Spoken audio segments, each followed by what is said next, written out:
Believe it or not, but Audi's new A3 Saloon was one of the most hyped up cars of the last 12 months. Not saying an awful lot, in a year that ushered in a new Golf and Golf GTI as well as a BMW X5 and a Range Rover. But right from the get-go, the A3 Saloon was tipped to become a future classic, and it was even voted to achieve that status by a group of classic car readers in Germany. Let's see if they know what they're talking about in a few years' time.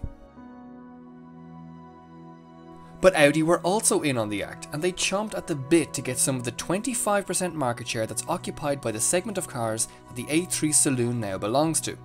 This is the world's fastest growing segment, and Audi want a very large piece of that pie. And so the only thing that could possibly build up the hysteria around the A3 even more would be if it went on and won the World Car of the Year award. And guess what? It did.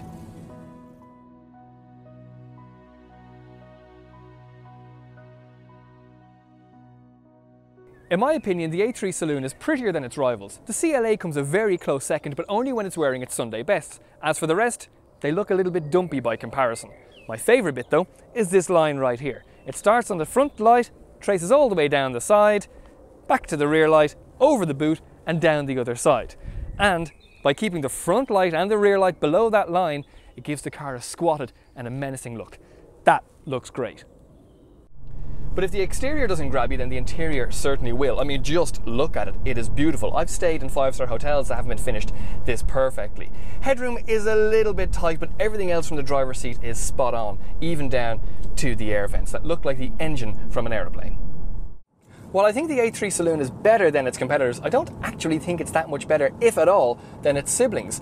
The rear legroom isn't as generous as you might think, and the gearbox tunnel sort of gets in the way for anybody sitting in the middle seat. It also doesn't have as much headroom as the A3 Sportback or the A4 because of that sloping roofline. Okay, boot space is up on the A3 Sportback from 400 to 425 litres, but honestly, I prefer to give 25 litres back to the interior of the car because I never found the A3 Sportback's boot to be that small. I know it's not that easy, but why do we need a bigger boot? I prefer more space on the inside of the car.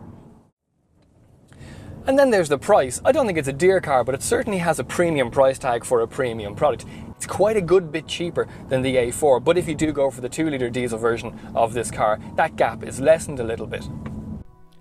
Prices for the A3 Saloon 1.6-litre diesel start at just over €30,000, with an €1,800 premium for the 2-litre diesel 150 brake horsepower version. My money would be on that one. But the criticisms that I have of the Audi A3 Saloon all have answers to them from within the Audi stable.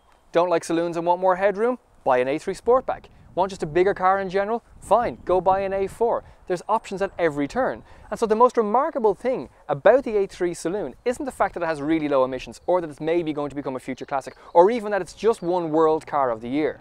No, this has stopped me thinking about competitors totally. And that is the biggest achievement.